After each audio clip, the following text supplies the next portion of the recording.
Welcome back to our Final Fantasy IX 20th Anniversary Retrospective here on Downloadable Content. We are all still here. We haven't blown all our gil at the Trino auction house, I think. Some of us may have gotten some of us may have gotten a little carried away. But I didn't even get to do the auction house on this last playthrough. I never had enough money. Oh. Didn't grind. You won't get that 1/25th scale airship. No. Oh wait, okay, all right. Let's jump into the auction house for a moment because Ronny brought up something hang on. So Ronny brought up something when I was doing the playthrough again. When you first get to Treno and you're going around, right?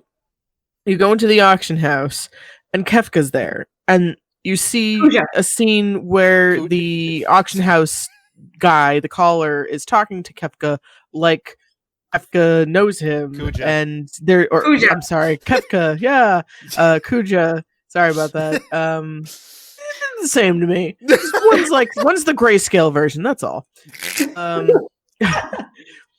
So there's also some rumor that the guy who owns it is Kuja and all this stuff, and then you never see the. Yep. Yeah, there's no Kuja's got connections in the auction house. I know Kuja owns the auction house. The auction house guy's on his side. The auction house guy's giving him information, and we never touch on that ever again. Secretly one of Zorn and Thorn, or I don't know.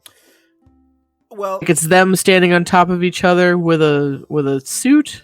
I think they establish that Kuja, before he put his grand plan into motion and sort of became, the Grima Wormtongue to the Queen, he was a weapons dealer. Yeah. So yeah, they absolutely. That, so because that's what the whole. So I think that's how he made his millions, and so I'm just saying the whole him coming up to the guy. The auction house guy. It feels like it's going to be a thing, and then the guy talks like he's one of Kuja's people. He's giving him all this information, and then we never touch on it before. It really feels like later in the game we should have been coming back to the auction house guy and pressing him for information. I mean, you're not wrong. I mean, maybe they put it in there just to try to show how wide his range went, and he's got friends in all sorts of places, but isn't there an ATE where he sees Garnet in the auction house? Yes, that's and he's like, "Oh, my canary, you've flown into my cage." Yeah, and because of his whole theatricality, that whole scene in the auction house, my brain just kept going. Did I not instruct that box 5 should be kept empty? Yeah, I'm waiting for the chandelier to fall in the middle of an auction. Lot 666, a chandelier in pieces. Sorry, Andrew Lloyd Webber, please don't sue me. So yeah, I got he's here, the Phantom of the Opera. Anyway, you just can't let go, can you? I can't. It is such a melodramatic musical, and he is such a melodramatic character, Kuja. So yes. Treno is actually one of my favorite places in the entire game. I love how you have Alexandria, Lindblom, Bermesia. You have these four cities, which are, I guess, sort of similar is not the word I'm looking for, because they all have a different atmosphere, because, Bermesia is rainy, Treno is always nighttime, and I love that, by the way. I actually, the only other time I've seen something like this is, I just recently started Tales of Xillia. The starting city is always nighttime as well. It's gorgeous. I love the concept. It's the atmosphere of Treno and its citizens. It's this is very, very upper class, upper crumb, snooty, but also super sketchy. Yes. Yes. Whereas, you get the sense from Alexandria and Lindblom that, you have these working class, fine, upstanding people, salt of the earth, and then Treno is just oh, it's the common rabble. And, If they ever remake it with voices, they should give them all a British accent. And some of them should be voiced. And they should say indubitably. And yes, indubitably. And some of them should be voiced by Tom Hulce from Amadeus. They have that Mozart high laugh that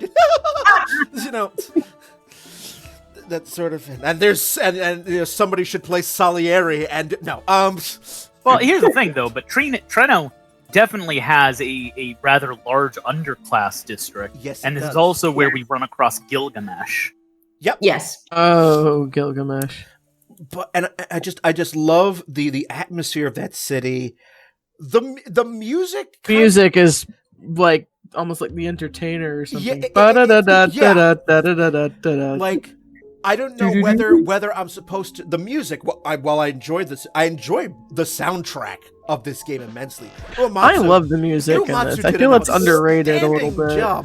But you know what? You walk into Treno and you hear that that it's all piano. And I'm like, am I supposed to get like 1920s ragtime vibes, or am I Ragtime Mouse? Am I supposed to get spaghetti western saloon vibes? I'm not sure. Yes, the answer is yes. And you have some major plot elements here. You have like the seedlings of the whole Amaranth Zidane relationship here, because It never was. Yeah, like Amaranth is just trying to figure out how he lost against Zidane and yada yada yada. Which also there's Eagle Dr. never Todd. shows its claws. That's kind of a good line. Well, I mean, it it sort of does, because I mean, his idea at the end is that Zidane has this whole. He always has a crew backing him up. He has a strong sense of family, whereas I'm an individualist and I think that strongest person always wins, but that's not the case. So, that's why he won. The strongest single person always wins, but the strongest single person doesn't necessarily beat a group of four. Yeah, there's a little bit of an imbalance there. I mean, that's why I every time I replay the game, I try to take the time to focus on Amaranth more. Like, I don't have him on my party because I'm a basic bitch, and I keep the original 4 that I start with. I grow attached to the first characters I meet, and then I never want to switch them. But basically, I'm like, I know he has a story there. It's just not like in your face. It's not closely tied to the plot. So this time around, I was paying attention again, and I'm like, his is very subtle, and it's not huge, but it's basically just him sort of trying to understand Zidane and get over a grudge, because Zidane does not remember him, does not care. He was a blip on his radar. Like, Amaranth's entire life seems to kind of revolve around, like, why'd I lose to this idiot? Zidane is his white whale. Yeah, basically. And so then he's like, screw it, I'm going to travel with you so I can try to get into your genius brain here. And then Zidane's just like, friends are good, and you don't have to fight, you can just outsmart the other guy. And he's like, but fists are good, punching is important. But I have punchy.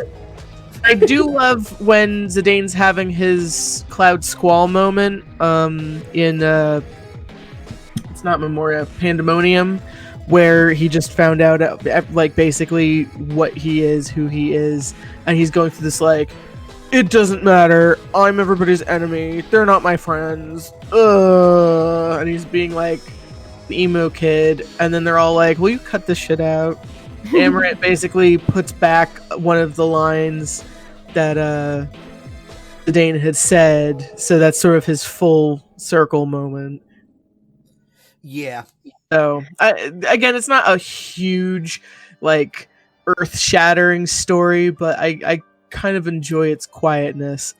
On the flip side, yeah, they could have taken him out and put Beatrix in or done something different, but clearly they didn't. So I try to find I try not to hate him as much as I did the first time I played the game, where I was like, what is the point? He comes at the end of like disc 3. He doesn't. He's much earlier in the game that I always remembered.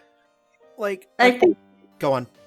Yeah, sorry. I think that the problem with Amaranth is that everyone else's story just it ties in with the greater narrative and with the other party members. With Amaranth, it's really very much just Zidane.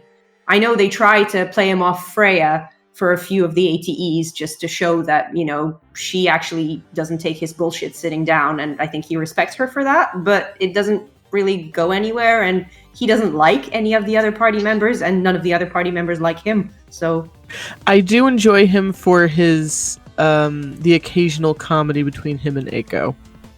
Yeah. Where he's like, oh my god, I hate kids. And she's like, what? Rah! And he's just like, nope, I'm out. No, yeah, he kind of wanders away. Yeah. This is why I hate kids. Most Final Fantasy games that I have played has that, to me, that one character that feels like it shouldn't be there because it doesn't seem to fit the overall plot of the game. Umaro. Like, generally, I feel like that one is Kina. For this game, for this game, for me, it was Amaranth. The whole, trying to figure out Zidane arc just was like, okay. I mean, that's nice. I suppose it ties into, for me, the fact that honestly, one of the characters with the least actual relevance to the plot and individual development is Zidane, and I feel like the fact that Amaranth is tied directly to Zidane means it ended up hurting both of them. Zidane develops in response to other characters. He has little initiative of his own in that regard. Yeah, I can see that. Which is part of why, to me, Zidane breaking at the end of the game and being a dick to everyone because he found out what he was originally supposed to be. Honestly, to me, that is one of my biggest flaws in the game. Because it really feels like it goes against everything the game has been saying, but also everything he has been saying. Like, he is basically a massive hypocrite at the end of the game. Well, it's just because it comes as such a massive shock to him, because he's always lived his life as, someone who gets along with people, someone who's very friendly, who's very positive, and then suddenly you're being told, oh, by the way, you're a WMD, you're supposed to kill everyone. But we dealt with the exact same thing with Vivi, and he was very supportive of that, basically going, it doesn't matter what you were meant to be, it matters what you choose to be. It said to Ronny... Hence why I'm saying he feels like a hypocrite, because we've dealt with this exact plotline earlier in the game. The thing is, I don't know if it's hypocrisy. Well, I mean, I guess it's hypocrisy. Basically, I can super relate to that, because it's kind of like when you tell your friends, no, you're wonderful and beautiful and good, and yeah, sure you can screw up sometimes, but it's okay, you gotta get back up. But then personally, you look in your mirror and you're like, I'm trash, I'm worthless, there's nothing good about me ever. But if your friends said that, you would be on top of them being like, you gotta stop that you're wonderful. And that would be absolutely kind of him. Character development. Well, I was gonna say that would be absolutely perfect character development if we got any sign that is who Zidane was, that is the way he acts and the way he thinks at any other point in the game. But we didn't, and at this point, it just felt out of left field. I think the problem here is also that he knows that he's made these close friends, but suddenly he realizes that he was meant to kill them, so he's desperately trying to push them away. I get what they're like. I guess I'm being a little too negative in that. I get what they were going for. I really wish they had either seeded those doubts for him earlier, or they didn't do an exact parallel with Vivi where he was literally arguing against what he does later. Either either show that he's somebody who gives advice that he doesn't necessarily follow, or don't have him give that advice earlier and make him have to contradict his words with his actions. I think it ties into what Dejah said, because it's one thing to value other people. It's quite another to, value yourself, especially when you realize that your entire life has been a lie. Yeah. So I'm not sure I can, put it down as hypocrisy. It's just that, he sees the good in other people, but suddenly, he's being told that, oh, you yourself, you're not actually good. You were meant to be a cold-blooded killer. Yeah, and I think that would be, and like I said, we don't have to harp on this. I know I'm going off a little bit on a tangent, but I agree with that. But my issue is we never saw that was that he valued himself differently than he valued the other people at any other point in the game. That was never a character. I think it's because he's never had a challenge against that. Because he's like, friendship is great, and I'm gonna keep living, and woo! And then it was like, okay, but that's only because your only challenges were like, I'm gonna fight you, and stuff like that, as opposed to everything you've known as a lie. Yeah, but if you don't see that earlier, then it is going to feel out of left field. I mean, I was just gonna say, playing it again, it did kind of feel out of left field. It felt like it was resolved really quick, and I figure that's because it was at the end. This is coming from a writer. It needed to be seeded earlier if this was the direction they were going to go, and it didn't even have to be any big things, but at least seed some kind of doubt or thing that shows that how he treats his friends is not necessarily the same as how he treats himself, and then this would have been perfect. But instead, it feels like it goes counter to the character. But like I said, we don't have to harp on this. Yeah, we can move on.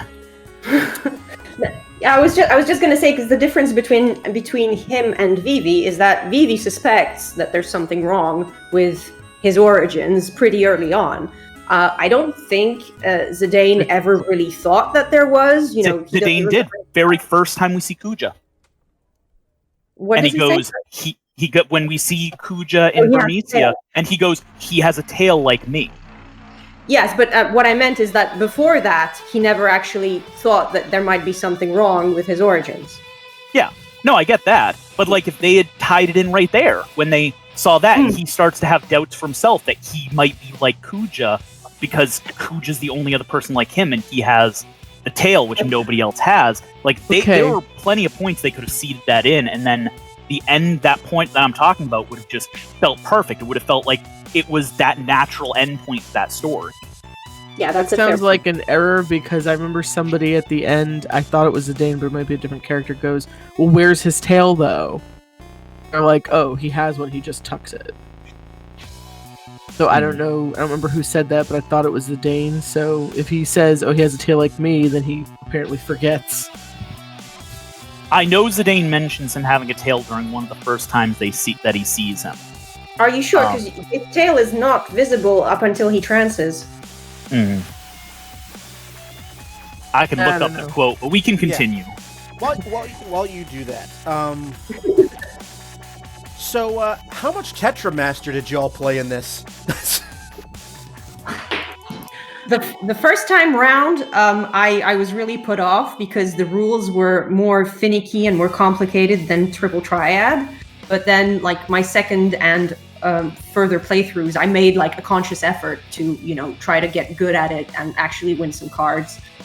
I always feel like I BS'd my way through it, but like I said, I collected all 100 cards, and I think I still have the picture on my phone as proof for it didn't happen. Okay, correction. I'm misremembering. It was Kuja that recognized Zidane's tail. There you go. But that would still have been that still would have been a perfect way to do this. Okay, yeah, so you guys continue with Tetramaster. So Tetramaster, I had to make sure, because as I said, I was streaming my playthrough of this. I enjoyed Tetramaster immensely. I felt like I had the reverse issue, where I felt that I couldn't understand triple triad, but I could very easily get the hang of Tetramaster. Oh, wow. Yeah, go figure that one out. But I couldn't understand. I did not get either of them when I was playing them through initially, but I got triple triad by playing Final Fantasy XIV, which also has triple triad. Okay. Yes, it does. Yes, it does, and I've done very well in that. And then when I replayed FF9, I looked up a goddamn guide on how Tetramaster works. Yeah, I think we can agree they do a poor job of explaining it in-game. They do. Like, the M is for magic power, and the P is for physical power, and the numbers seem arbitrary sometimes. Yeah, what annoyed me was that the numbers actually changed, like you leveled them up. Yep. What? I don't think I even noticed that. Yep. So it's like, Yeah. Because I never used the same cards. Like, once I got a stronger card, I was like, nope. Yep. But that's Using this so one the more again. you use the card and the more it wins against other cards, the value that wins actually goes up. Yep. So, yeah, Absolutely. They do a piss poor job of explaining it, but again, it took me. My playthrough for this time was like 37 hours. It could have been easily another 3 or 4 because I'm like, okay, I need to stop Tetramaster. I need to.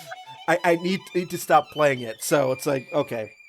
But I did have a blast. I didn't seek out all 100 cards the way you did, Dejah, but it was still very much an enjoyable game. I couldn't beat Ozma, so I had to do something to feel that I Worthy. did the game. Yeah. I think he's the hardest. It is the hardest optional boss I've encountered in a Final Fantasy so far. That's a Sphere hard of colors. Yeah. I think it's definitely one of the hardest. I think I might lean towards Tiamat in 12. I don't remember that fight, so that tells you how hard I thought it was. That fight is like that. The FF12 one could be several hours long. Oh wait, that one! I forgot he was called Tiamat. Okay, yeah. That one was really annoying because the thing is that his pattern is predictable. It's just that he has so much HP that it drags on for so long. Yeah, and if you're doing it for 3 hours and you fuck up in the middle of the pattern, you can lose and have to start over. It's not that it's incredibly difficult, but it's yeah. But the thing is, Ozma doesn't have a pattern. That's the thing. Yeah. So it's like, go figure that one out. But I in the looked time at that it guides takes you to, and I tried, and I still.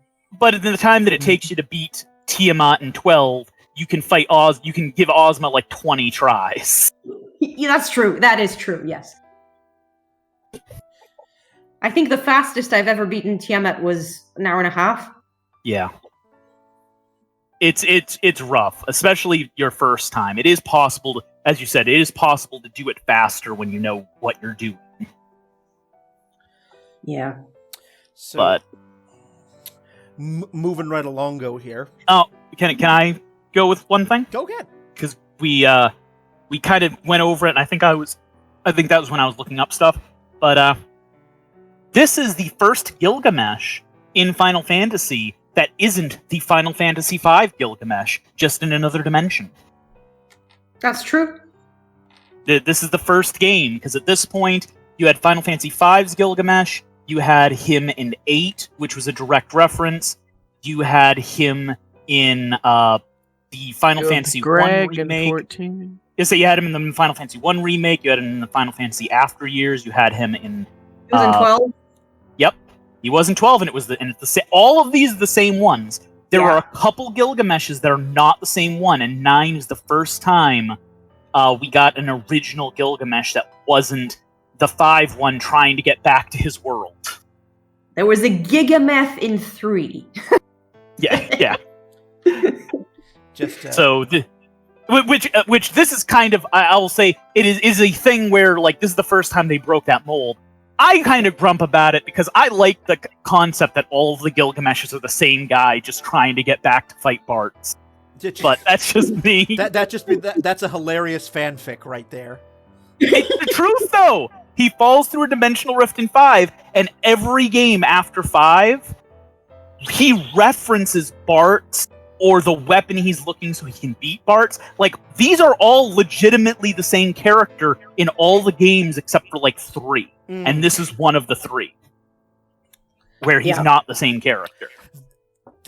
He's still a jerk, though. Yeah. He insulted my treasure rank. Said I was H, and he said, "Don't talk to me." Yeah, the Final Fantasy 12 version uses the Buster Sword, the revolver from 8, the Aura Halcum. Like, he's using the iconic weapons from each game because he went through each of the other games. That's legitimately his plot. He's going from world to world, trying to find the most powerful weapons so he can go back and beat Bart's this time.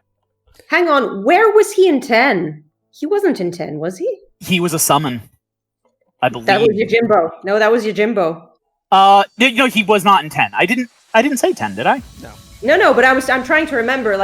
He wasn't in 10 at all. Yeah. He was in the remake of 1, the remake of 4, the remake of 1, 4 the after years. 5 was where he originally debuted. Yep. He was in 6. Only in the remake, though. Yes, in the remake. He was in the original 8. Yes. He was in 9, which is the first original one of him. Mm-hmm. He was in 11, which is one of the other original versions of him. Yep. 12 is the classic from 5. He was in 12 Revenant Wings. It's the same guy. Yep. He was in 13. I don't remember if the 13 one was the original one or not. Because I know he was there. I don't remember. Is it Greg? But yeah, he was in 13 he was in 13 and 13 too. And then we saw him in 14 with some of the best lines in the entire series. Greg is wonderful. He gets his own series of quests, like a main scenario. And what is it? Enkidu is Enkidu, yes. Green painted chicken. Yes, because he can't find his actual Enkidu. He's been separated from him, so he painted a chicken to ease his loneliness. Here's the exact line. But where are my manners? I've yet to introduce myself. I am Gilgamesh, and that is my companion Enkidu. Well, not really. It has been many moons since I last saw him, so to ease the burden of loneliness, I tamed a rooster and painted it green. Here you are. Let me show you my cock. Anyway. It is green. You might want to get that looked at. Go see a doctor. Also, because you mentioned him earlier from 10, in 14, this Gilgamesh disguises himself as Yojimbo, and then the real Yojimbo shows up later on. You are not the Yojimbo. Anyway. Okay, let's continue. That was a tangent. Who did the side quest also in Treno? Because I partially did it. Of collecting the Stelazio. I did that. That one's not too hard, and it gives you a lot of good stuff. What happens when you get them all? Anything? You basically... Is there like a 13th one, I think? Yes, there is. Once you get all the other ones, a new one spawns in Q's dwelling. Oh! Yeah, and then when you combine all the messages together, it leads you to a treasure. Yes. Yes, it does. Of course, the messages all together are basically a riddle, and it's not exactly super well told. Yeah, that is true. Because the Stelazio... I don't know if I ever knew that part. The Stelazio quest reminds me of another JRPG, Legend of the Dragoon, where you have to collect all the Stardust. And I never did that either. I'm just like, no. It's been a long time since I played that one. I remember nothing about it. Not gonna do that, so... No, I'm a completionist. I did all the side quests. Dejah, you were asking where you would get the hammer to be able to forge, what is it, Steiner's ultimate weapon? Or no, the armor. The tin armor. That's from the 13th Stelazio. Okay. 12 gets you a robe of lords. Yeah. Always want more of those. Yeah. So, some of the something else I would like to talk about, like one for as much as I wound up enjoying this game, some of the battle mechanics sort of could have been improved upon. I felt. Oh yeah. Trance, just trance in general, because I know that it's supposed to function as sort of like the limit break idea. But what? So there's a thing I love about trance and the thing I hate about trance. The thing I love about trance is that if you get it and you're able to use it, it's not a one and done. You've got like 3 or 4 opportunities. Yes, I do like that. What sucks though is that when it happens and then the battle ends and you've lost it completely. Yeah. And You you're get it like on the okay. last random battle before the boss. One thing I will say I really appreciate about Dragon Quest XI, which is what I'm playing right now, is they have a very similar system for their PEP, which is their limit break. Yep. But you can switch people in and out in the middle of battle, and if somebody has a limit break going and you switch them out, they keep that until you bring them back in another battle. Yep. Oh, that's good. Yep. That would have been I would have loved being able to switch people in and out in the middle of... I think any game that has more party members than you fit in should allow you to switch them in the middle of battle, because it will just encourage you to use more characters than just the same 4. 100% I'd be down with that. Absolutely. This is so good about 10 and Yes. 12. Oh, yeah. Because I hate having to choose. Yeah. But Totally agree. that, playing through this playthrough, the number of times I would hit trance at the end of a battle, and it just be wasted. I'm just like, well, And you have to wait Great. for the transformation to happen. yeah, it's like, oh, there you hit trance, and then next character goes. It's the last hit. Like, well, there it is. There's a waste. There's But- also the fact that not every character's trans bar fills at the same level. Like, I don't know if you noticed, but Amaranth's bar fills very, very slowly. Yeah. So I think I've only ever used his trance like once or twice. And that was kind of the frustrating thing, was like when you hit trance, because because of how long it takes you to get there, and because once you get it in battle, if you don't use it, you lose it. Yeah. Like, I just kept high-tide on the entire game. I mean, so did I, until the battle with Necron, where I just switched everyone to everyone's ability to prevent all the status effects. Grand Cross. Yeah. Necron was such an easy fight. Okay. Well, we're talking about Necron, which means now I have to rant. And Okay. Oh, here we go. Is that a weird thing? I didn't think he was hard. I didn't think he was. It's not the supposed to be hard. difficulty. It's Not not either, especially after Ozma. It's not the difficulty of Necron that I had a problem with at all. It's the... It's Oh, the wait, I'm the real final boss! it's the he makes no goddamn sense in the narrative. Oh yes, but I mean, Okay. welcome to Final Fantasy. Well, okay. No, but hang on. Hang on. Sorry, go ahead. I have something for this. Okay. The first time I ever played this game, I had my only experience with JRPGs was 7 and 8. Now 7, they build up Sephiroth for the entire Yes. game. Yeah. So that's who you face at the end. In 8, you have Ultimecia, which, even though she's not introduced at the start, she's still introduced well early enough that you establish a relationship and the game builds toward that. And she Okay. makes sense in the storyline. She does make sense in the story time. She is hinted. Okay. She is hinted. She is seeded. And fine. I didn't have a problem with that. 9 was the first time that I had the betrayal.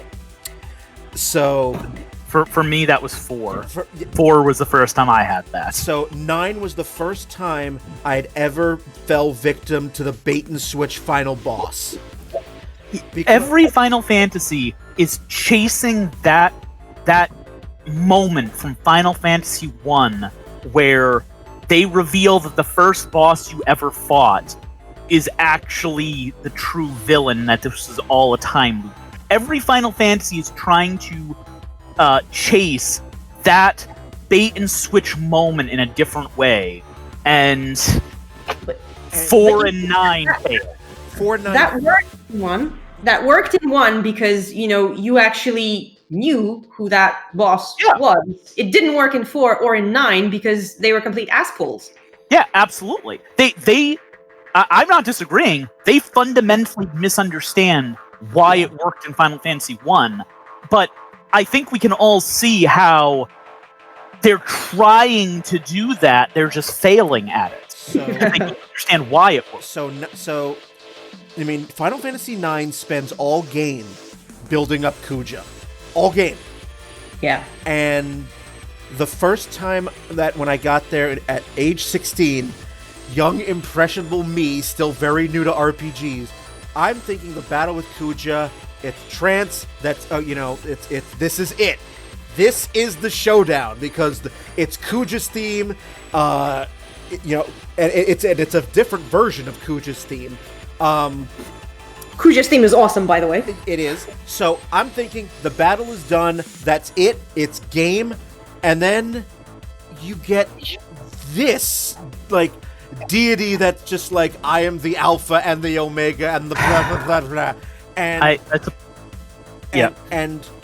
at 16 years old, this, and being so, by this point, I was so taken in by the game's story that this felt like a slap in the face.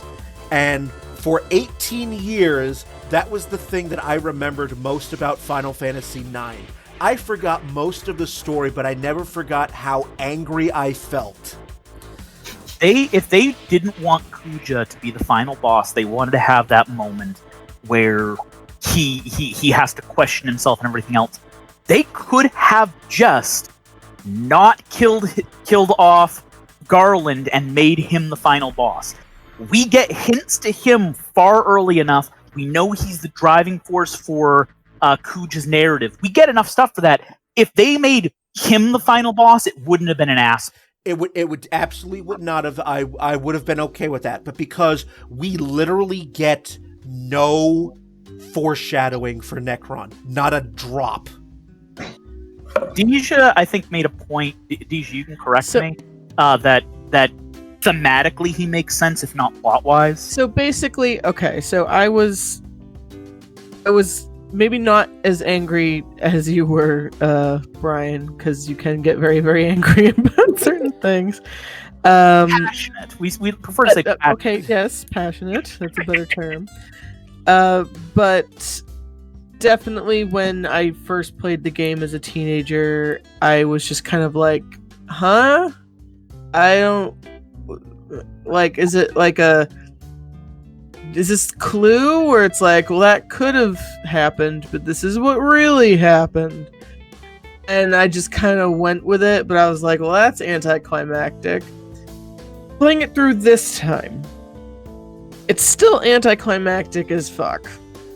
But listening to sort of what Dejah's conversation is, and all of this sort of like I was comparing it to this anime that I won't get into, but it's called Monster. But basically, I guess I won't get too deep into it, but the main character, or the main villain, basically at the end, he goes through this sort of elaborate plot to basically commit the perfect suicide, where he kills everybody in this one town that knows a certain thing about him and himself. So there won't be like any trace of him left or something. And it kind of feels like what Dejah's sort of trying to do at the end, where it's like, everything is screwed up, so I'm just going to end all existence. And so then when Necron shows up, Necron doesn't have a lot of lines, but basically, Necron sort of sounds like he's saying, yeah, y'all failed this whole life experiment, so I'm like the kill switch, like the reset switch. Sort of the vibe I got of like, well, that didn't work out. I'm just gonna wipe out everything and start over. So on one hand, I kind of went, okay, I mean, I guess that kind of makes sense, even though it's still like, but you weren't my villain, though. You weren't who all my anger was towards or my passion was towards. So you're still really disappointing because I don't care about you. You're just a weird, goofy god design that they felt like doing. But it kind of made sense to me this time. I mean, I don't necessarily like it, but I was able to sort of like rationalize it. I sort of follow along with you, Dejah, especially after this most recent playthrough. Like, okay, yes, he's this deity that shows up, because he senses that, It's like he's saying there's no hope anymore, like, because Kefka, or no, why do I keep going back to Kefka? Oh my god, Kuja. I just got Kefka on the brain. Kuja's just kind of like, no, there's no existence. We're all gonna just not exist together. So he was kind of like, oh, if there's no desire to live anymore, I'm just gonna end all of this. You're welcome. I am Necron. So, and what makes this such a letdown for me as well, because not only is he not mentioned at all at any point throughout the game, there's no foreshadowing, no seeding, nothing to even infer that there's something beyond Kuja. The fact that you don't even beat him, you just, after you hit him for 54,000 HP, he just like, all right, well, I guess you guys want to live. I guess, okay, yeah, here. I guess you want to live, but just letting you know that as long as death exists, I will always exist. See you, bye. And I'm like, what the fuck? What? It was such a... I was... All right, I guess you're allowed to live a little longer. This He's sad, I'll be back later. Oh, just 16-year-old me after this, like, put the controller down and had to walk away in disgust for about 10 minutes before going back and actually seeing the ending, because, man, I was so let down. And it'd be like if in 7 you fight Sephiroth, but then, like, I don't know, not even the live stream or Aerith or anything, but just some god that you've never met before is like, oh, I see. This is how you're gonna play it. Oh, and like, Ronny, you were mentioning earlier about how you would have appreciated Zidane's sort of breakdown toward the end if it had been seeded better, if it had just been. Yep.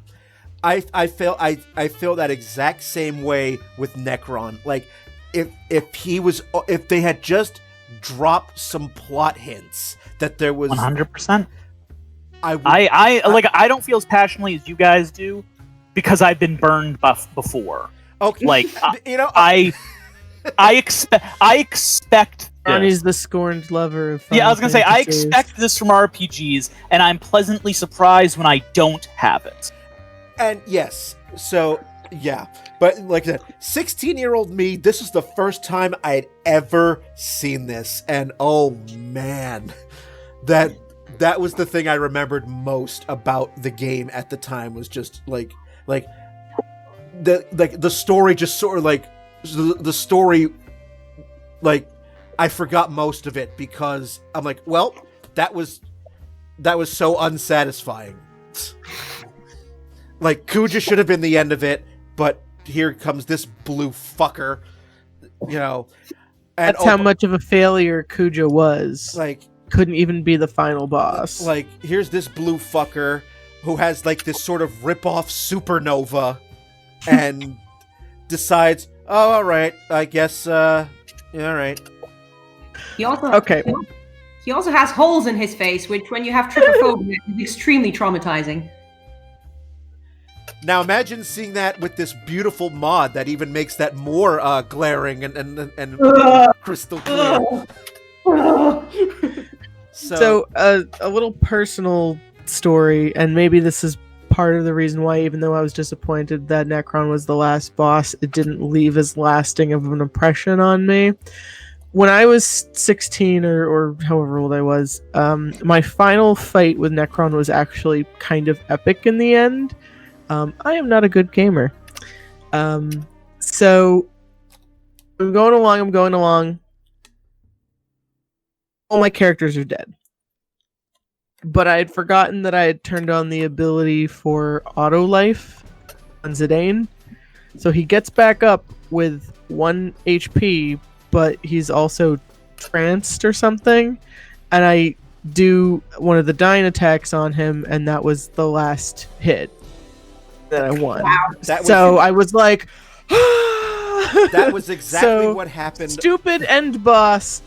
It's okay though, because I just had an epic win. Yeah, that's exactly what happened here in my playthrough. Which was because Zidane had gone to trance during Dejah. And so that was the last move I used in the battle with Dejah, was Zidane's dying attack for wonderful 9999 damage. And so I'm like, this time, knowing that Necron was coming, I'm like, well, Zidane's going to be tranced, and Zidane's not going to have his trance anymore. So I think I had managed to take like 4 or 5 grand crosses during that battle, and by the 5th one, again, because with the auto life it only works once, so you come back to life. If you die again, that's it. So I think it happened the exact same way, where he did the Grand Cross. Everyone had used their auto life. Everyone was down. Zidane hadn't, though. So yeah, exact same thing. Like, Zidane gets up with like 1 or 2 HP, and I had a that trance still in my pocket, and that was the last move. And I'm like, oh, good. Did you know that if you have got Aiko on the team and everyone's dead, there's a chance that Phoenix will revive everyone? Didn't know that. Well, now you do. My final party for this playthrough... I actually had that happen. I had that happen during Ozma several times. My final party for this playthrough was Zidane, Freya, Dagger, and Steiner? Wasn't Steiner. Vivi. Because at that at that point I had Vivi, and I had learned Vivi's meteor, flare. You know, I had Doomsday. I had all the good magic for Vivi, so I'm just like, okay, spam, go. For me it was Zidane, Steiner, Vivi, and Aiko. But for most of the game, it was Zidane, Kina, Amaranth, and Aiko. I had Zidane, Freya, Steiner, and Aiko. Again, I'm a basic bitch, so yeah, I mean, original 4, like the OG crew. Like Freya's non-elemental attacks that she learns at the end of the game were godsends. I mean, what was it? She has one move where if you kill enough dragons, it's just a guaranteed 9999. Can't remember what it was called. Yeah, but she has some excellent non-elemental damage, and auto regen on everyone was just wonderful. Yeah. Yes. I do like Ray's win. So, also something to one more thing about Necron. It's like the idea of Necron. I think that was a very, very much yoinked from Final Fantasy V and X-Death, where X-Death served a similar function, as the I want to reduce everything to nothing. Mm-hmm. They could have done that a lot better, though, in 9.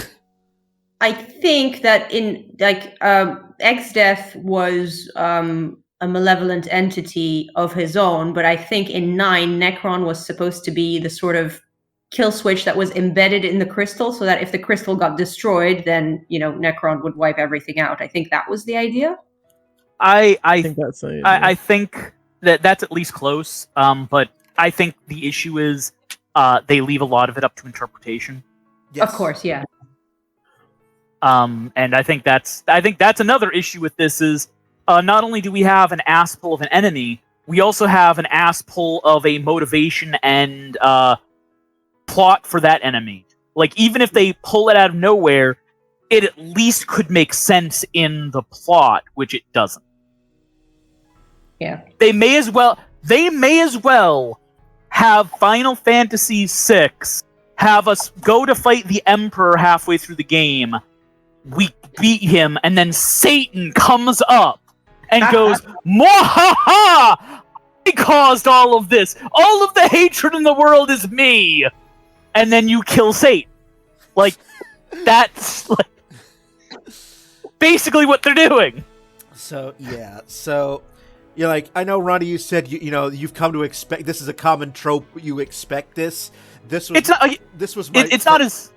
Yeah, sorry. This was my first, and you always remember your first. So yeah, it's not as common as we all joke about how every Final Fantasy does this. It really doesn't. No. It's about 50-50, if not less than 50-50 that do it. I mean, the actual ass pulls that are not foreshadowed or not properly foreshadowed. There's 3. There's 4. Yep. And then 8. She's kind of foreshadowed, but you can't. I wouldn't count Ultimacia, but I wouldn't count Ultimacia. I would count X-Death. X-Death, but he's introduced throughout the game. The fact that he becomes a tree at the end. I think you're actually told that he was originally a tree. Yeah, You're not the only one who can turn to into a lot a tree. I know at the time, because I like I said, I was around at that point, and a lot of my friends, we all played it on emulators. A lot of people considered that being an ass pull for them. I agree with you. I knew it was coming.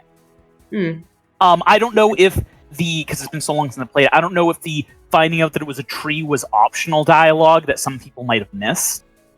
But I don't know. It's a question of translation. I think it's actually made clearer in the GBA remake. That it absolutely could be, because we were all playing it on emulator. Yeah. So. He was originally a tree, and then there were evil spirits that were imprisoned inside it, and that twisted it into X-Death. Yep, absolutely. Yeah.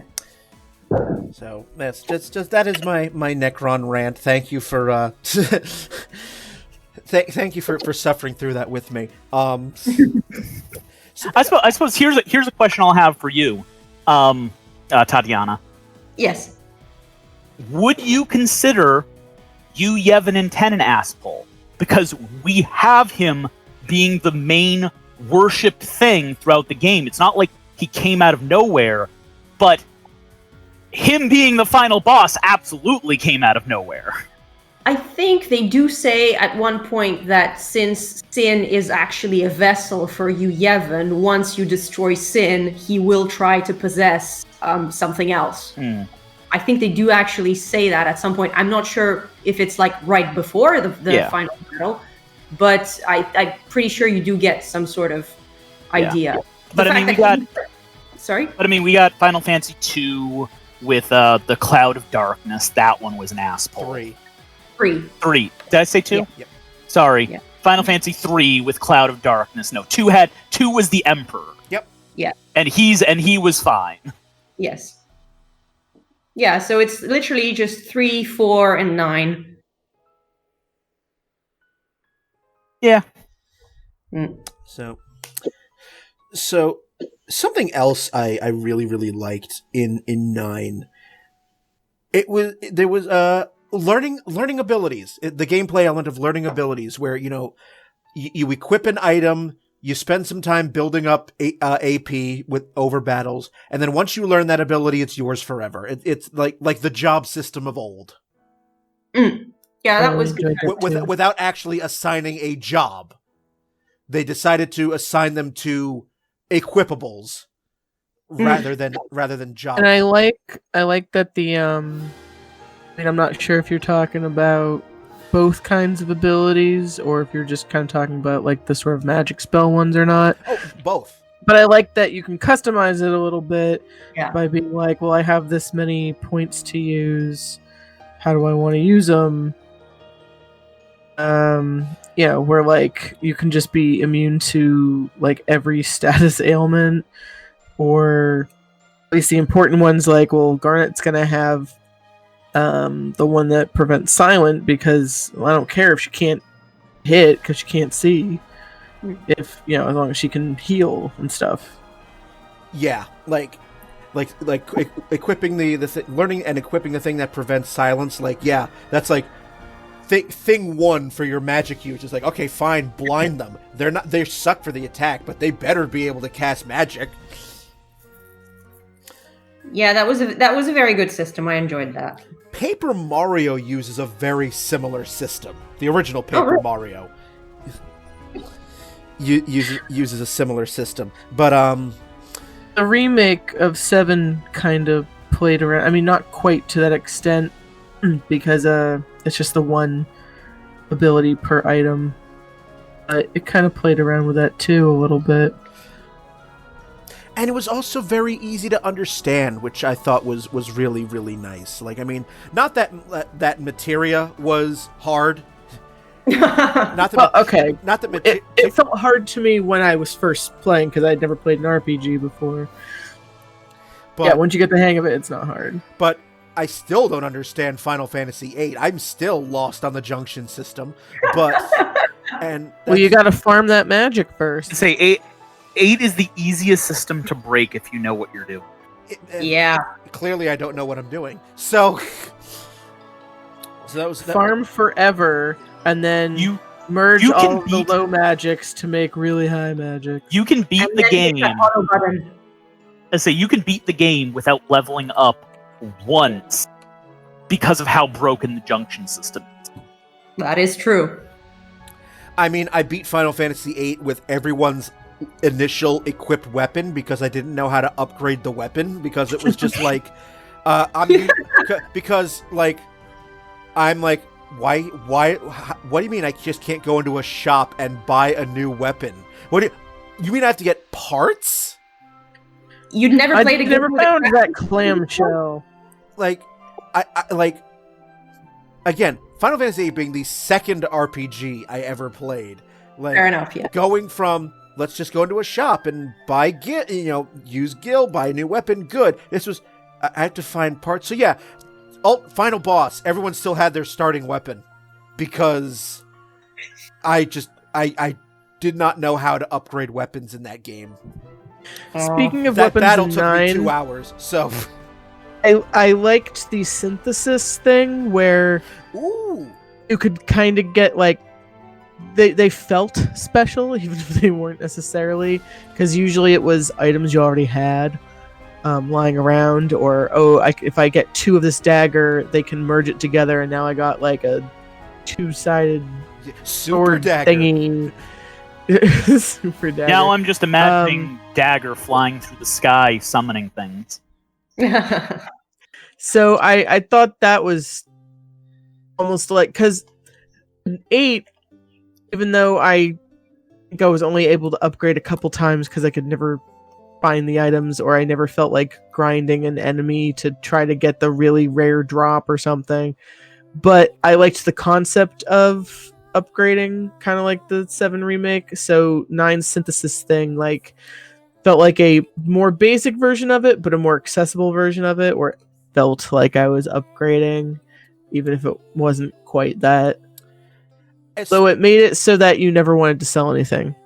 Yes, and I like how they introduced the idea of synthesizing early, because they introduced that very early. So it if you remember that, it doesn't it sort of removes the incentive a little bit to sell shit, because that game, because of how early they introduced the idea of synthesizing weapons and items.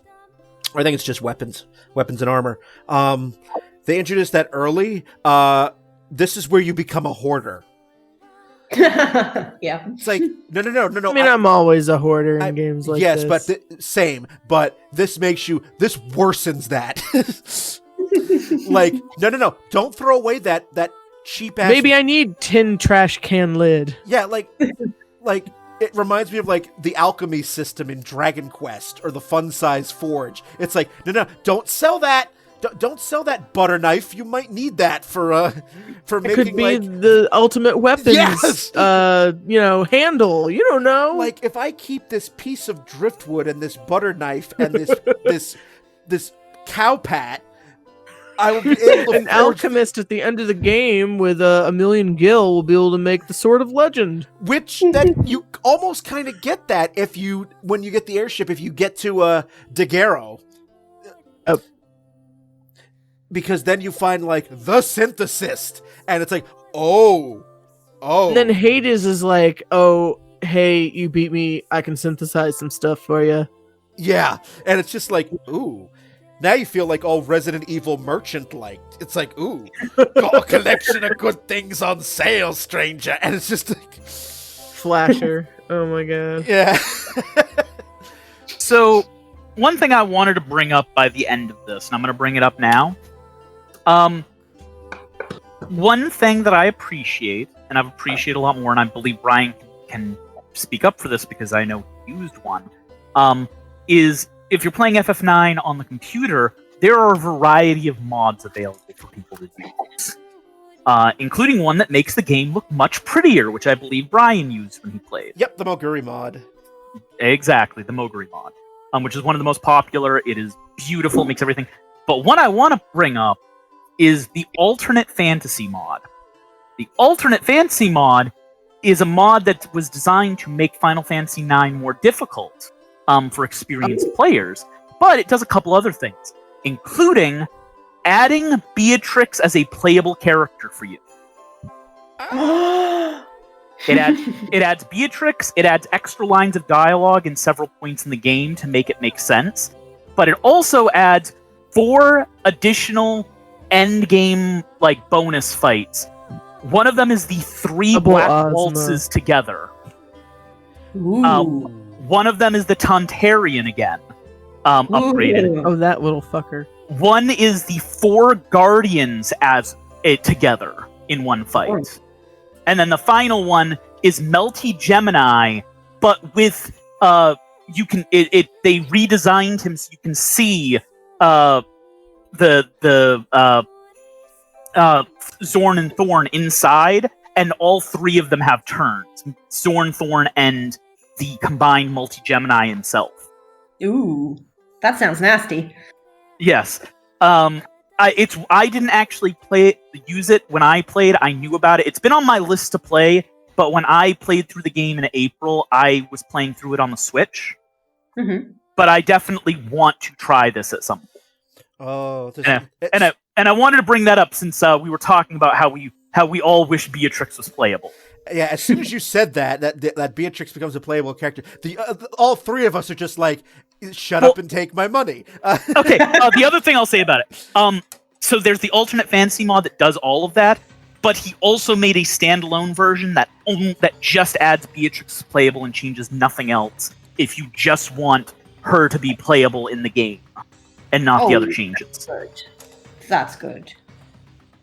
So, for you guys and for anybody else out there, what would be disappointing for that for me would be, and yes, it'd be nice to play her in fights too, but I highly doubt they wrote her a bunch of dialogue so that, it's kind of like the Paris after she's died Dejah, thing. not only did they write her dialogue, really, they actually added her into all of the in-game cutscenes. huh? That's So- amazing. All right. The only thing you won't see her in is FMV. Well, that's fine. I mean, I'd love that too, but I was thinking she'll just be in fights, but then suddenly when they're talking about stuff, she's not there. Nope, she will be there, and she has lines of dialogue. I'm just curious about just how much code they had to create to do that. I have no idea. I don't. Like, that is dedication. Well, apparently a lot of people care about Beatrix as much as we do. Oh, okay. I'm sure it's not as bad as rewriting the ending of ME3. Yeah, you're correct. I mean, hell, let's be honest here. Like, they've taken Resident Evil 3 and modded Kairi from Kingdom Hearts into it. What? With her Keyblade. That is a mod. You go around beating up zombies with a Keyblade. I mean, I guess that's a thing. Whatever. Sure. Sometimes people just do this stuff to prove they can do it. Yeah, like the Thomas the Tank Engine mod in Skyrim. Oh, jeez. Or the best Thomas the Tank Engine mod is in RE2, where he replaces Mr. X, so it's just Thomas breaking through walls. If there was one for the... Somebody should do a Kool-Aid Man. I was about to say that. If there's a Kool-Aid Man one, I'm There might be, but the one that I always saw was Thomas the Tank Engine. It was one of the first once the game came out, because it came out very quickly after the game came out. One of the first videos I actually looked of it, because I specifically wasn't looking up stuff on RE2 because I didn't want... I knew I was going to play it, and when I know I'm going to play it, I don't watch trailers, I don't watch anything, because I want to go in fresh. You don't need to sell me on it, I'm already going to do it. But one of my friends shared it on Facebook. I'm like, what are they doing? It's like a minute long. Okay, I'll click on it. And it's just the thing, and I'm like, oh, okay, I know this place. This is what the fuck is that? Why is Thomas's face coming through the wall? Toot toot. You thought it was an actual feature of the game. That's actually, they licensed Thomas the Tank Engine. PBS said, yeah, we're okay with our character being So in here's a question for you guys, now that we've gotten through pretty much the entire game at this point. We've talked, we can talk about a sequel in a second, but another thing that has come up is, would you guys be on board with them doing a remake of 9? Because they've talked about remaking 8 and 9, with 7's remake doing so well. They've actually publicly brought up that that's a discussion going on at Square Enix right now. So it depends on how they go about it, because right now what I'm seeing from the 7 remake is that they're just digging a huge hole, because you have no idea how many episodes they're gonna have to do to cram the entire story in. Admittedly, I haven't played it, but from what I'm hearing, they just rewrote the story basically. It's a sequel. It's not a remake. That's as much as I'll say. So the question is, what are they going to do with 8 and 9? Are they going to do that, i.e. turn it into a sequel rather than a remake, or like completely rewrite the story and make it episodic, in which case we'll all still be here 50 years later? Or are they just going to do it the one game and just remake the one game? Sorry, you go. Like, I loathe the episodic format in video game design, because so often we've seen a developer take the episodic route and then never actually finish the game. Plus, it's such a blatant cash grab. Yes. I disagree. I like for the Final Fantasy VII remake, I'm going to use that as the example because that's the most relevant one. I played the Final Fantasy VII remake, just this portion of it, for as many hours as I played the entire original game. Like, if they didn't separate them, we would be talking about like a 200-hour plus game that costs like $170. But you see, that's not appealing to me. It's just feels like a huge bloat. There's nothing I would have wanted them to take out of the 7 one. That's the thing. So, and for another example of another one that did the episodic thing, like when I think about episodic, I don't doubt there are failures. Please bring them up to me. But the other one that I can think of that did episodic was Life is Strange, which is a critical success. So I was gonna say, when it comes to the episodic thing, I think if you've written everything out and it's a manageable size, and you make all of it at the same time, and then you put it out as such, like a Life is Strange, where it's like we have a full story, we're not just kind of winging it as we go. It's gonna be this long, and just you get like 10 hours each time. And with a game like Life is Strange, I think it really worked episodic because there were climaxes like if I played it all in one whole thing, it might have felt a little weirder than, ooh, I have to wait for the next chapter. And even though I did actually play it when all of them were out, but I was excited to start the next part. On the flip side, I have something like 13 that was kind of episodic, I guess, and I think even that one was written all together, but like it took longer for them to come out. They were longer games in general. Did people really want that necessarily? Like they'd already done them, but 13 felt so overwhelming for people after they played it that even though the second and third one did pretty well, like there wasn't excitement for it. So like when it comes to 7, sorry, go ahead. I was gonna say when it comes to the remake of 7, like I'm super excited to see what they do. I know that I can potentially be disappointed because I was excited for the new Star Wars trilogy after Force Awakens, and that one was kind of written as they went and didn't quite turn out where I wanted it to go. So that's the risk with something like that. So 7, I don't know. I'm not sure where they're going to go with it. It could go anywhere. I kind of hope they stick to 3 games because I think that's a fairly... like making it just a trilogy story. I think that's fine. If it's sort of like, well, maybe it's 4 or 5, then yeah, they run into like the Telltale issue where, not that I expect Square Enix to suddenly go under, but like they could end up being like, we're bored now, or our team left, or, and it could just be unfinished forever. So I think if they were remaking 8 or 9, at not doing what they're doing with 7 would be better. I think or at least I gathered sort of why they're doing what they did with 7 was sort of like, I guess in my head at least, it's so convoluted that if they were to do a straight remake, it still would have been just kind of a mess in a lot of ways, so they can sort of tweak things and do things a little differently and tell a different kind of story with all these other games that they did in the world after. But with 8, I mean, maybe they could clean up the story a little bit there too, because part of the issue that. But 9, I don't think they necessarily would have to flesh out a lot more. Part of the issue is 9. Okay, so when we're talking about stuff in the older ones, 7 had a scope issue, and by a scope issue, I mean they would never do a modern game with the scope of 7. Because the sheer amount of assets you need to create that are going to be used for very little would be absolutely ridiculous when you take a look at how varied 7 is and how little can be reused. Like, it worked back then because they were they were single backgrounds that somebody drew.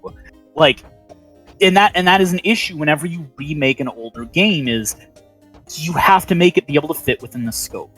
9 fits more within the scope of being able to do it in one game than 7 does, or honestly 8. Because I don't think 8 could be done in the scope of a single game in the modern day, with how many assets that would require. Yeah, my other well, no, because we're talking about remakes, not sequels. But yeah, I was just thinking that I'll save the sequel discussion for when we're actually discussing sequels. But yes, no, I agree. I think it's entirely possible to remake 9 as one game. I'm not very hopeful that the 7 remake will wind up being just a trilogy, because they spent one game on Midgar, and that's not 1/3. Okay. I don't want to spoil it for you, But I wouldn't necessarily be that concerned about that. Fair enough. I don't want to spoil stuff for you, so I'm not going to. But there are extenuating circumstances at the end that basically go they could make this into a trilogy. Okay, fair enough. They absolutely could, but the thing about what's the high profile multi-part one that failed, Brian? Because I know you mentioned earlier, and I can't think of one. Okay, so the one that comes to my brain, this is going to go off what Dejah said. Like, if you're going to do an episodic format, commit to it. Like, actually make all the games. Okay. The one that comes to my mind as one of the worst examples is Sonic 4. Okay, but Sonic 4 was an awful game. It was an awful game, but let me make the point. Yeah. All right, horrible game notwithstanding, because it was. Like, they did episode 1 of Sonic 4, but Sega actually said we're only going to make an episode 2 if 1 sells well. They did do an episode 2. I own it. So do I. Yeah. And then they shouldn't have made it, but they did it. Like I said. Okay, sorry. I'll stop. Agreed. Sonic 4 is atrocious and should be wiped from the lexicon. But what I'm saying about the episodic format is that Sega didn't commit to the episodic format. They said we'll only do this if the previous one sells well. And that is sort of the fear I have with doing an episodic format. Period. Like, we saw how long it took Square to make episode 1 of the Final Fantasy VII remake. I fully expect we're not going to see the rest of the game until after the heat death of the universe. I fundamentally disagree. But the Final Fantasy VII remake took so long because 3 years into it, they scrapped everything and brought it in-house. It only took them 3 years once it was in-house to finish the game from nothing. Given Square's penchant for how long it's taken to have them make main entry games in their flagship franchises, if you are still around after the heat death of the universe, Ronny, tell me if episode 2 of the Final Fantasy VII remake comes out, because I'm not holding my breath. I disagree with you. I expect the remake to be out in probably late 2021 to 2022. If it is, I'll be very pleasantly surprised. I will take a bet with you on that. It took them 3 years to go from nothing to what we got for the remake, and they already have the engine and character designs done. Like, half the work is gone, so it shouldn't take, like, at absolute maximum, it should take them the 3 years it took them to finish the original game, if not quicker, because they don't have major work to do. Like, I get why it took so long. No, but even if it's 3 years per game, you're still looking at 6 years until you have a finished story. Yep, I'll agree with that. I guess I come from books, where, like, that's normal. Yeah. Okay, yeah. If you're still waiting on the end of A Song of Ice and Fire, then yeah, you'll probably that'll also come out after the heat death of the universe. I'm not waiting for Song of Ice and Fire, but I come from fantasy in general, where trilogies are normal, and you normally are going to be waiting, 3 to 6 years to get to the end of a trilogy. That's fair enough. Yeah. Okay. But be that as it may, I do have to also to go with Tatiana here, and there is a cost by doing the episodic format. It does feel a little bit like a cash grab to me, and it's like, do I want to pay that much money for one completed story?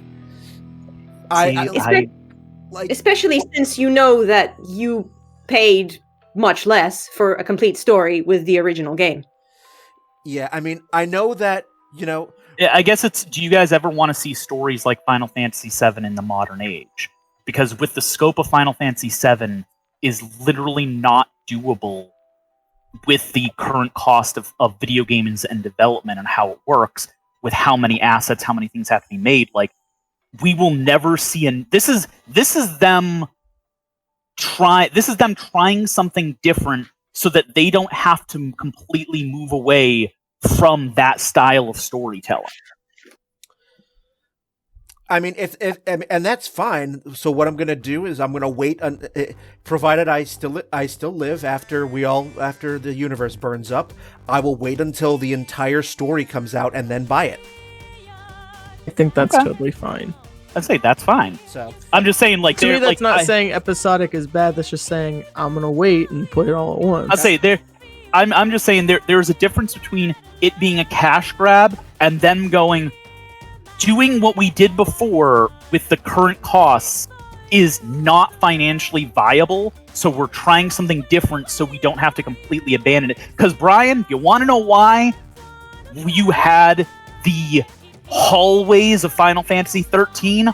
A lot of it is because that is how they're able to keep the scope down enough to be able to tell that kind of story.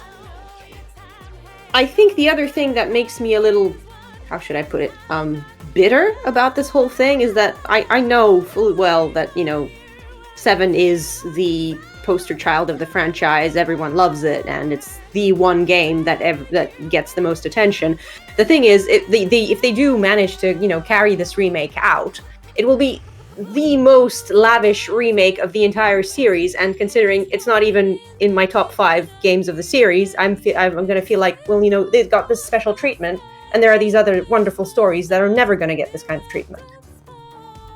That's true. I mean, on the 7 remake podcast, I mentioned how up until maybe I was within chapter 3 of the remake, I was really like, everyone's like, oh my god, they're remaking it, and I'm like, why?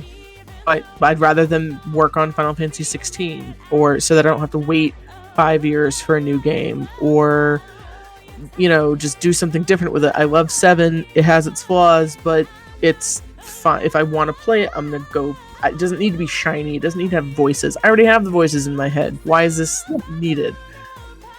And I only started playing it because I knew that if I didn't, it's like if you don't go see a TV show or a movie that like everybody's talking about, you feel like you're left out. So I sort of reluctantly started playing it, but once it revealed itself to not quite be a frame-for-frame remake, I got really into it. But I don't think so. On one hand, I go, all right. Once you realized it was a sequel, I get why they. Well, yes, but still on that idea of why are you remaking something instead of making something new or a non-Final Fantasy game? And I know they've done a little bit of that with like I Am Setsuna and stuff, but they've been very under the radar. They haven't been amazing. I'm like, you could be doing other things with your people. Octopath Traveler, the that was Bravely big for series. Like a minute. The Bravely series is like 10 years old at this point, right? Yeah, and one's coming out either this year or next year. Third one in 10 years. What about your one of your favorite games that they keep teasing at a sequel and then never do one? The World Ends With You. It's been 11 years. I know. I'm bitter about my own things.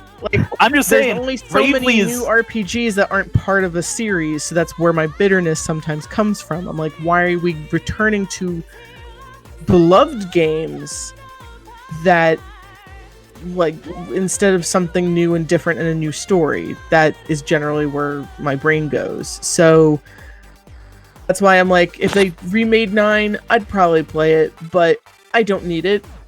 I have the game already, and I've gone back to play it many times.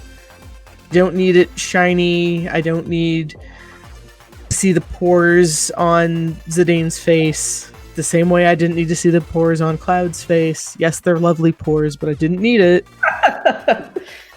And the voice acting turned out to be really, really good in 7. I really liked it, but I don't need it. Like, I have an imagination. Off of what Tatiana was saying, you're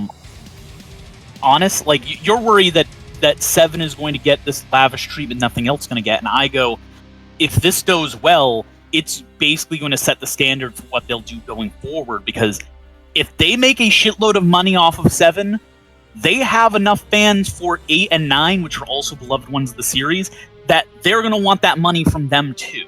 If they think they can get that money from them, they will absolutely do. And honestly, I'm happy enough because up until now, it's been the 2D games that have gotten all the love. They've done 4 different full remakes of Final Fantasy 1, 2 full remakes of Final Fantasy 4. Oh no, more than that. Final Fantasy 4, I think, is the one game in the series that has the most different versions. Okay, I can only think of 2, not counting the original. 3 if you count the original. So there's the original one, and then the little mobile one. Yeah, there's the original. There's the PS1 version. There was a GBA remake. Yep. There was a DS remake. Yep. Now there's a PSP remake. That's 5. I think was the thing was PS1 version a remake or just? That's what I was gonna say. I wasn't counting the PS1 because that was just a port, wasn't it? It wasn't a remake, or am I remembering wrong? I think they must have changed the dialogue. They added cutscenes. Okay. I know that all of the ones they gave cutscenes to it. That wasn't what I was counting. I was counting the original. I was counting the GBA a whole new engine one, and then I was counting the 3DS one, which was a full 3D remake. Yeah. And Final Fantasy 1 has the same thing. It has the original. It has 2 different full 2D remakes with all new sprites, all new everything, and then it has the 3D one. Yeah. But up until now, most of the love for this kind of stuff was for the 2D ones because they're the easiest ones to remake. The most we've gotten up until now has basically just been upscaling with, we've taken the original textures and made them a little more high quality. And this is the first time we've really gotten a full remake. Like the only other exception I could go is 12 the Zodiac Age, but all they were really doing there was taking the stuff from the international version and just putting it in. No, my issue with that again is we're back to the question of time, because again, if it's going to take them 6 years to do Final Fantasy VII, is it going to take them 9 years in total? So is it 9 years for 8 and 9 years for 9? As I said, I expect 9 because it's smaller scope, wouldn't need multiple games just from the amount of assets and everything that they have to be able to justify it. But 8, yeah, I expect 8 to at least be 2 games. I mean, it's still waiting until I'm well into my 40s to be able to play a remake. Oh yes, yes, because they're waiting until the end of 7. Yeah, so I mean that is pretty disheartening. Yeah, that I agree with, and I get that. I mean, if 7's doing well enough, maybe they'll just form a second team to start remakes on the other ones. I would not be surprised they did that. I kind of hope they don't, but... Well, I mean, if they did it with 9's original team is all interested in doing it. So they might just form... If they do 9, they might just form a new team. Because they're bringing so many of the old people back. The other question with 9 is the markedly different art style, because 7 and 8 were realistic, as in the characters were realistically proportioned, but they're all cartoony in 9, and you've even got anthropomorphic animals. So how's that gonna look? I can see Freya turning into another Sonic the Hedgehog. And I was gonna say I feel like they have a lot of experience in not necessarily in the same art style, but in making differing art styles work together from doing the Kingdom Hearts stuff. So it's not like they have no experience with clashing art styles working. Okay, well, I'm not even really a fan of Kingdom Hearts, but it's definitely something they've had work at doing, is making these things that should not work together. Well, do we want to talk a little bit about a possible sequel before we head off? We can. I mean, we've got about 10 minutes left, so we can close a bit on that. What is stuff you guys would like to see if they did a sequel? That's the thing, though. So this for me feels a bit like 4. 4, the storyline was completely resolved, and they were like, maybe 2 minor conflicts that didn't really require a sequel, and yet they went and made a sequel, and it was terrible. And I feel that way about 9 as well. Like, the storyline... Did it really resolve that well, though? Terra is still combining with Gaia. I thought Terra was destroyed. Nope. They destroyed Terra.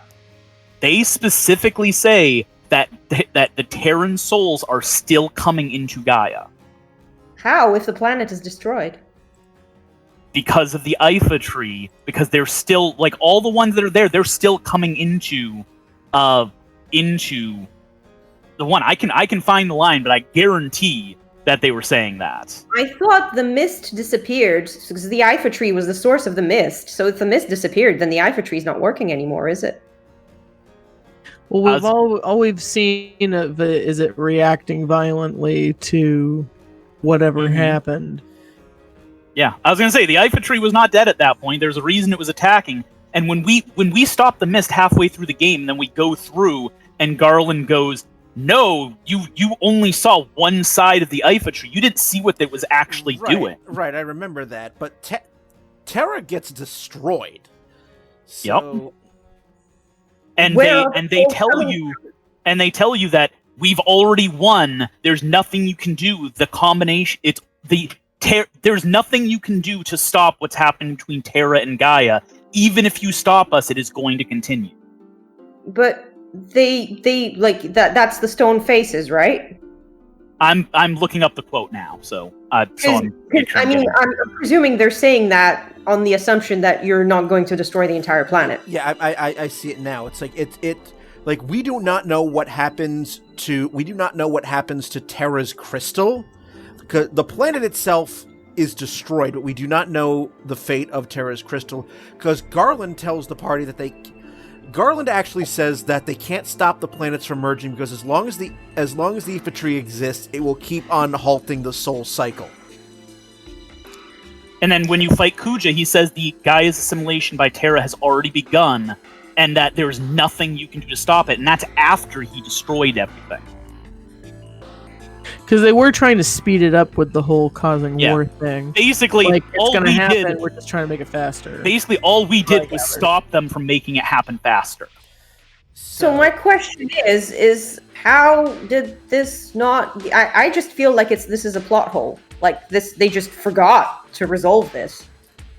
I don't disagree with you. I'm just saying this is something they did not resolve at the end of the game. Like, the final villains are talking about this right before the game ends. And then we end with, the assimilation's still going to keep happening. There's nothing we can do about it. Then, as you mentioned, like, Zidane stays there to save Kuja. You think he may have died. Since we see Zidane still alive, me and Dejah assumed he was still alive. But either way, the question of Kuja still being alive or not is still an open thing here. We have, like, there's a lot of stuff they could still tie on, not even the least of which being seeing how the themes and stuff of 9 played out with the genomes integrating into society at large, and what the fuck is Makoto's growth over all of this, because they set her up as an important character in the last 5 minutes of the game. Like, there's enough stuff that they could do a sequel to this, and there's still things they could touch on. Well, Makoto was supposed to be Zidane's replacement, right? But since Garland isn't around anymore, there's nothing for her to replace. So... For me, when Ronny told me that he read that with the 20th anniversary and everything, that creators were like, we've been toying around with a story for a sequel for a long time, and maybe we might end up doing it. I was kind of like, I don't know, because I usually don't like sequels a long time after something. Yeah. Like, there's a good window. Like, don't do it immediately after. That's sometimes too quick. But the longer it goes, riskier I sometimes think it is. So, I mean, like, my life's gonna go on. It's gonna be okay, whether they do one or not. That is gonna be entirely up to them. The fact that they say they've had ideas for a story has me, like, leaning towards the more hopeful side, as opposed to if it was like, well, it's 20 years. Do people still like this game? You want a sequel? All right, let's kind of pull one out of our butt really quick. But so basically, since you told me that, I've been kind of thinking like, okay, if they do one, what would I want to see? I want to see more of Kuja, assuming he's alive. If he's dead, that's totally fine. But I would love to, given his sort of like shift of like I failed, but what's more to life, like it would be kind of cool if he like hung out with Zidane more and kind of found a purpose beside, like, kind of found more meaning to life or whatever than just I was created just to destroy. Especially if he started turning into like a monk or something and became like this. I don't know. I like villain redemption stories. I like transformation, stuff like that. The reason I sort of think of a 5 or 10 year time jump is Garnet will be more solidified as a queen, and basically the entire Mistcontinent is totally messed up. How does Burmecia look once they rebuild? And it's probably not going to have a lot of people. Does Burmecia or Clara try to rebuild? Lindblom's still working on rebuilding. Alexandria is still working on rebuilding. What are they going to look like in the future after they've come together? So that's kind of what I'm like. Even if it's not even a long game or something, I'm like, that'd be nice to see. So I got the quote that More major question. How did you reproduce? I think my other issue is that, considering the mess they made with the After Years, and that was another sequel that came many years after the original. I mean, they even went so far as to intentionally mess with the storylines of Final Fantasy 1 through 6, because it basically implied that the creator destroyed all of those worlds. And you're like, what the fuck? I did not need that. They would have to leave out any other Final Fantasy. Don't try to connect them all. So the quote that I was looking for, just so I can get this off my screen, Kuja, Humph, you think you can beat me? Even if you do, Gaia's already doomed. Its assimilation by Terra has begun, and the Ifa tree will incite a cataclysmic destruction of Gaia. It's all over for you and your friends. See, I win, either way. And then Zidane goes, it doesn't matter, even if Gaia is assimilated, the planet will remain, and we'll start over to make a new home. That's all from the second to final battle right before Necro. Mm-hmm. Yep.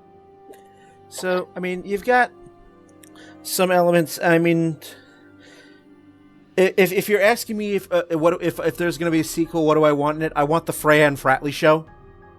Yeah. I want, also, like, for me, Beatrix and Steiner, like, Yep. in a badass romantic team going throughout the world or something. If I was doing this myself, you want to know what I would frickin' do?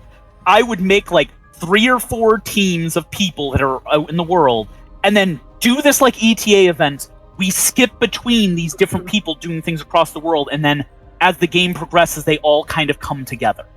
So have Fratley and Freya find something sketchy is going on in Burmecia, and they start to investigate, and then have Steiner and Beatrix fighting this evil plot or something, and then as you go through the game with each group of people, you find that all of these plots are connected, and then bring that together.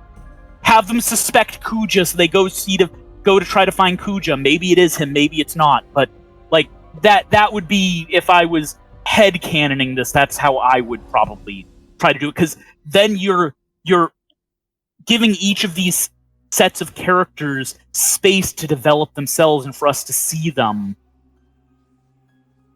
separately from the group. Yeah. Why not? There's a thought. But yes, I would want to see more Beatrix, specifically more Beatrix and Steiner, but just Beatrix, period. Definitely more Fratley and Freya. But I mean, like I said, assumedly Vivi's dead. Are we gonna get one of Vivi's children on our side? Are they gonna have a very different personality?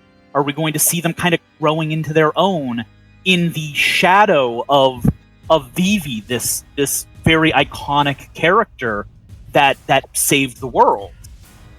Or Like Aiko as an adult.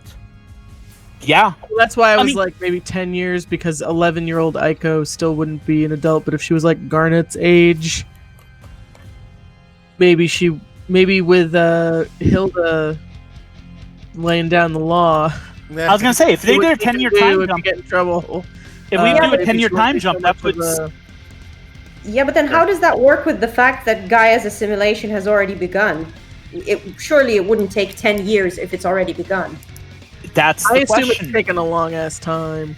They've been doing the assimilation since, like, as they've talked about how the Mist Continent's been this way for recorded history, and the Mist Continent is only caused because of the Ifa tree doing this. They've been doing this assimilation for hundreds of years. And they talk Now, about does it speed up because of what happens? It very well might, but we don't know. Like, those are questions they can answer during. I think a 10-year time jump makes the most sense, because that'll put Aiko at 16, same age as Garnet, where you go through that whole choosing your summon thing. So that, like, if Kuja's up to his old tricks, I kind of hope that Kuja becomes an anti-hero and kind of redeems a little bit from what we saw at the end of the game.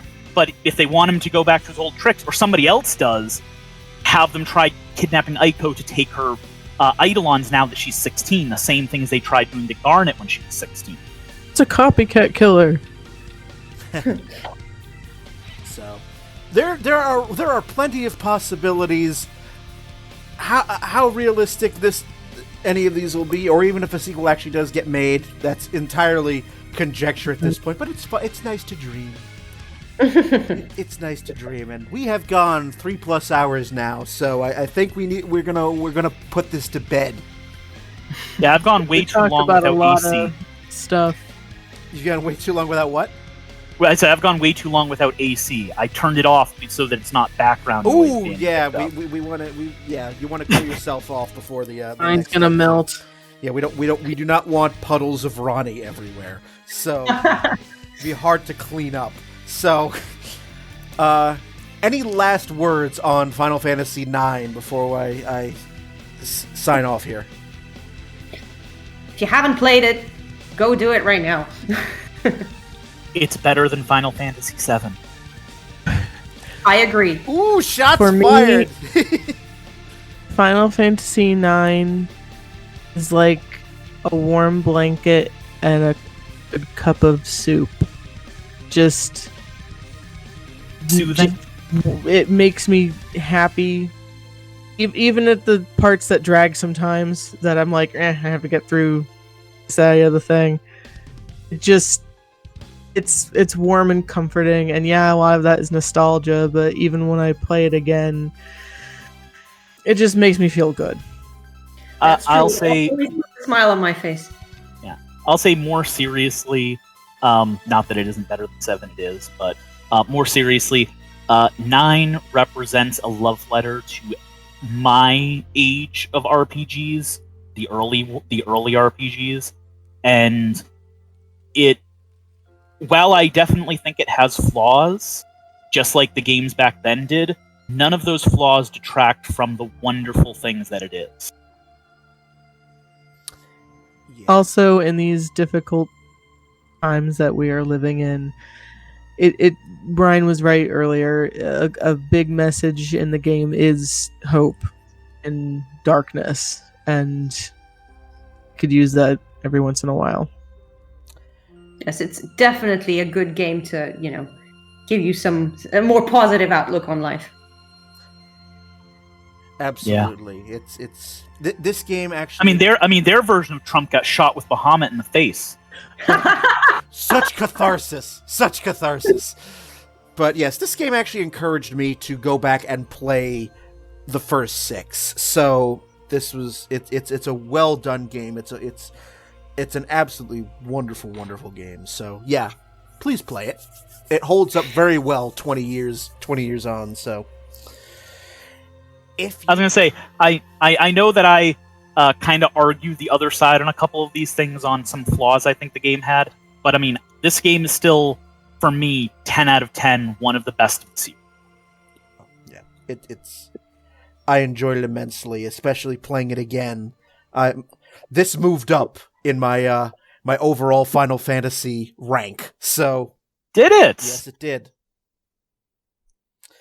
It Okay. It did. It definitely moved up a few notches. I'll have to get your overall Final Fantasy ranking one of these days. Yeah. See how much I disagree with. Yeah. Because that's how we express our love. We snipe at each other. You think? No, I actually think you and I are actually on the same page in a lot of them. It's just some of the ones that I really like. I don't think you've gotten to at this point. So, if anyone out there on the wide world, the internet, has any question, thoughts, comments on this episode or any other episode of downloadable content, you can let us know at dlcpodcast.com. Click on the feedback button, let us know. You can also let us know on our Facebook at downloadable content and on Twitter at DL content. Every single episode can also be found on the website as well as iTunes, YouTube, Stitcher, Google Play Music, and Spotify. So, all it remains for me to do is to thank Ronny, Dejah, and Tatiana for being on this episode with me. So on that fun note, I am Brian. Have a good one, everybody.